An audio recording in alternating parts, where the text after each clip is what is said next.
जय हिंद विद्यार्थियों। आज का यह वीडियो बहुत ही खास है क्योंकि इस वीडियो में हम बात करने वाले हैं गणित के महान साधक श्रीनिवास रामानुजन जी के जीवन परिचय और उनके महत्वपूर्ण योगदानों पर। तो इस वीडियो के अंत तक आप जरूर बने रहें और जानें श्रीनिवास रामानुजन अयंगर जी की महान उपलब्धियों को। तो चलिए हम शुरुआत करते हैं। तो उनका जो सामान्य परिचय है, जन्म 22 दिसंबर 1887, उनका जन्म स्थान तमिलनाडु राज्य के एरोड गांव में उनका जन्म हुआ। उनके पिता के श्रीनिवास अयंगर, माता कोमल ताम्मल उनकी माता थी। तो यहाँ हमें जानकारी होना चाहिए कि जो उनका जन्म है 22 दिसंबर, यह जन्म दिवस हमारे भारत देश में राष्ट्रीय गणित दिवस के रूप में मनाया जाता है। उनकी हम शिक्षा की बात कर लें तो प्राथमिक परीक्षा में जिले में उन्होंने सर्वाधिक अंक प्राप्त किए। हाई स्कूल की परीक्षा में गणित में उत्कृष्ट प्रदर्शन के लिए उन्हें छात्रवृत्ति मिली, लेकिन हायर एजुकेशन में उनका अत्यधिक फोकस सिर्फ गणित पर होने के कारण वे औपचारिक शिक्षा पूरी नहीं कर सके। अर्थात उनका जो विशेष लगाव था वह सिर्फ गणित विषय पर होने के कारण वह गणित में तो पास हो जाते थे, अच्छे नंबर लेके आते थे, लेकिन अन्य विषयों में वो असफल हो जाते थे। इस कारण से उनकी जो औपचारिक शिक्षा है वह पूरी नहीं हो पाई। चलिए, फिर भी उनकी प्रतिभा इतनी महान थी कि वे बिना डिग्री के ही विश्व के महान गणितज्ञ बन गए और इस तरीके से उन्होंने गणित के क्षेत्र में अपना योगदान दिया है।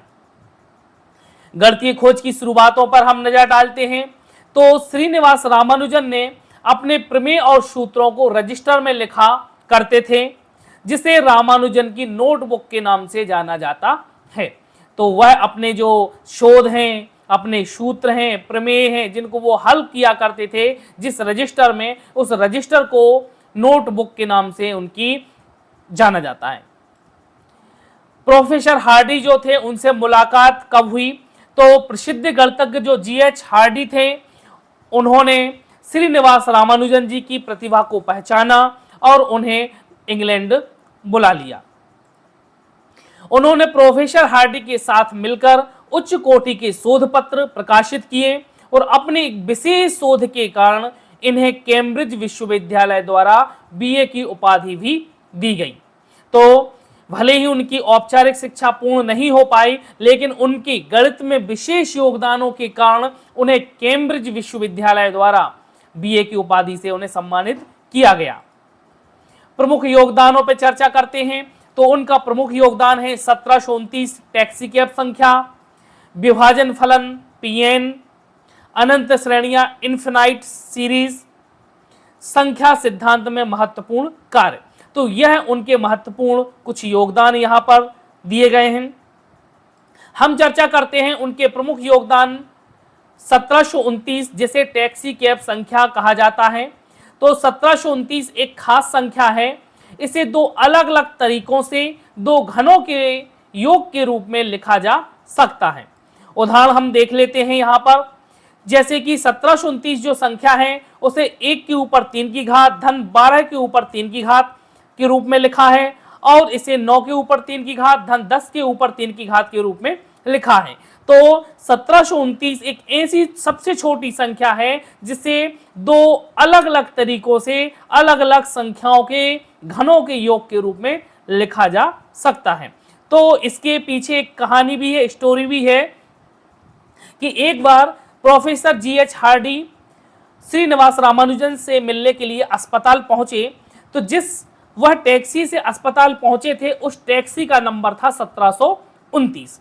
तो जब श्रीनिवास रामानुजन से प्रोफेसर हार्डी ने इस नंबर की चर्चा करी कि जिस हम टैक्सी से आए हैं उस टैक्सी का नंबर 1729 है और यह हमें कोई खास नहीं लगता, तब उन्होंने तुरंत इस नंबर के बारे में यह बतलाया कि इसे हम 1 के ऊपर 3 की घात धन 12 के ऊपर 3 की घात और 9 के ऊपर 3 की घात धन 10 के ऊपर 3 की घात के रूप में लिख सकते हैं। अर्थात हम दो अलग अलग तरीकों से दो घनों के योग के रूप में हम इसे लिख सकते हैं।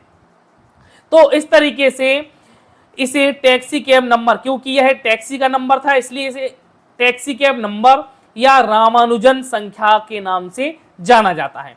और भी कुछ टैक्सी कैब संख्याएं हैं जैसे कि यहाँ पर प्रदर्शित हैं 4104, जिसे 2 के ऊपर 3 की घात धन 16 के ऊपर 3 की घात के रूप में लिख सकते हैं, या 9 के ऊपर 3 की घात धन 15 के ऊपर 3 की घात के रूप में हम उसे लिख सकते हैं।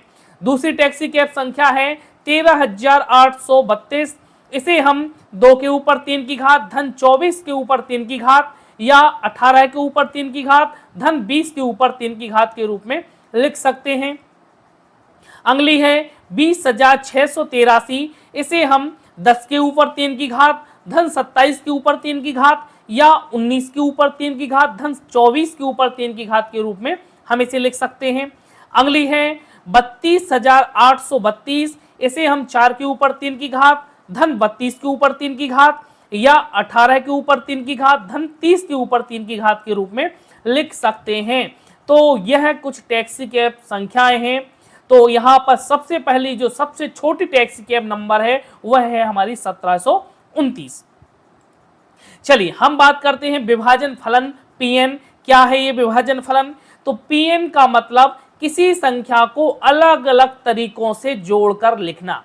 कैसे जोड़कर लिखना, हम उसको उदाहरण के द्वारा समझ लेते हैं कि मान लीजिए कि n बराबर 4, तो 4 को इस तरह लिखा जा सकता है। कैसे लिख सकते हैं 4 को? तो 4 को हम संख्या 4 के रूप में भी लिख सकते हैं। दूसरा तरीका हो जाएगा हमारा 3 धन 1 लिख सकते हैं। अगला तरीका हो जाएगा 2 धन 2 के रूप में लिख सकते हैं। अगला तरीका हो जाएगा 2 धन 1 धन 1 के रूप में लिख सकते हैं। अगला तरीका हो जाएगा 1 धन 1 धन 1 धन 1। तो इस तरीके से हम संख्या 4 को 5 तरीके से लिख सकते हैं। अर्थात कहने का मतलब ये हुआ कि जो संख्या 4 है उसका जो विभाजन फलन है वह कितना है 5। मतलब हम संख्या 4 को क्या कर सकते हैं, अलग अलग तरीकों से 5 प्रकार से लिख सकते हैं। चलिए हम देख लेते हैं संख्या 5 P5 को लिखने के तरीके। तो 5 को हम कैसे लिखेंगे? 5 को 5 लिखेंगे, 4 धन 1 के रूप में लिख सकते हैं, 3 धन 2 के रूप में लिख सकते हैं, 3 धन 1 धन 1 के रूप में लिख सकते हैं, 2 धन 2 धन 1 के रूप में लिख सकते हैं, 2 धन 1 धन 1 धन 1 के रूप में लिख सकते हैं और 1 धन 1 धन 1 धन 1 धन 1 के रूप में लिख सकते हैं। तो इस तरीके से हम कुल 7 तरीके से 5 संख्या को अलग अलग संख्याओं के योग के रूप में लिख सकते हैं। ठीक है, तो यह होता है विभाजन फलन। हम बात कर लेते हैं उनकी अनंत श्रेणियां जिन पर उन्होंने खोज की है। रामानुजन ने ऐसी श्रेणियां दी जो कभी खत्म नहीं होती, और जो श्रेणियां कभी खत्म नहीं होती उनको हम कहते हैं इनफिनाइट सीरीज या अनंत श्रेणियां, क्योंकि इनमें अनंत पद होते हैं, अनेक पद होते हैं और यह कभी खत्म नहीं होती हैं। इनका उपयोग पाई की वैल्यू निकालने में होता है। उनकी दी हुई श्रेणियां आज भी सुपर फास्ट कैलकुलेशन में काम आती हैं। तो उन्होंने जो श्रेणियां दी हैं वह आज भी महत्वपूर्ण हैं। अनंत श्रेणियां वह योग है जिसमें असीमित पद होते हैं।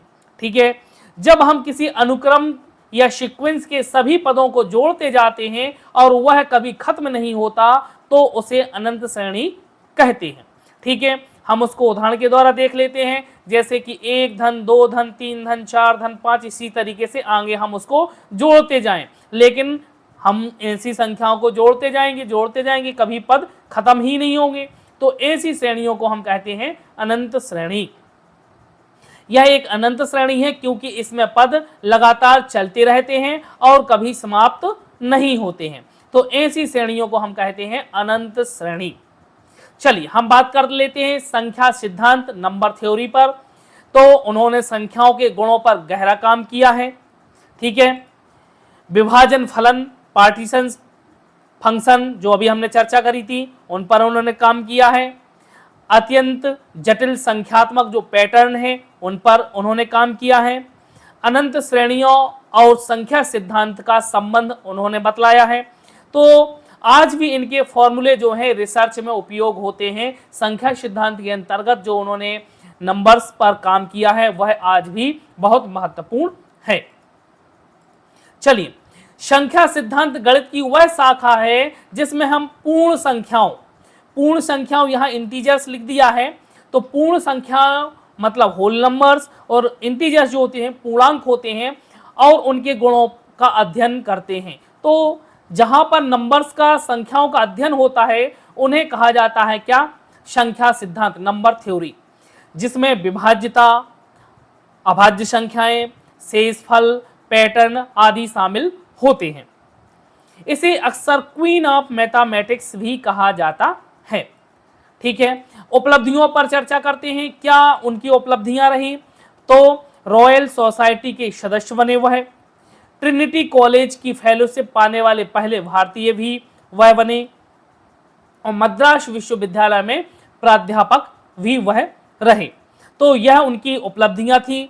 जीवन के अंतिम वर्ष, तो जीवन के अंतिम वर्षों में उनका स्वास्थ्य खराब रहने लगा और डॉक्टरों ने उन्हें क्षय रोग से पीड़ित बतलाया, जिसे टीबी भी कहा जाता है, और 1919 में वह फिर भारत लौट आए, और 26 अप्रैल 1920 को एक 32 से 33 उम्र की आयु में उनका निधन हो गया।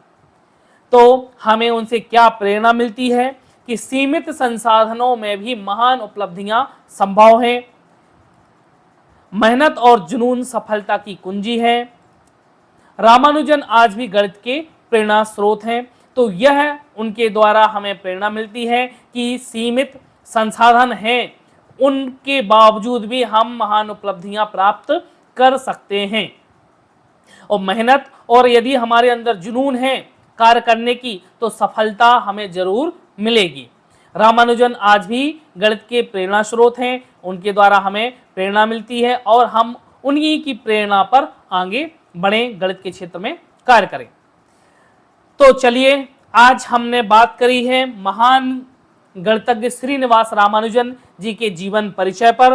तो आशा है कि आपको यह प्रस्तुति समझ में आई होगी और अच्छी लगी होगी। अगर कोई प्रश्न हो तो आप कमेंट जरूर करें, और इस वीडियो को लाइक करें, और YouTube चैनल को सब्सक्राइब जरूर करें। धन्यवाद। जय हिंद।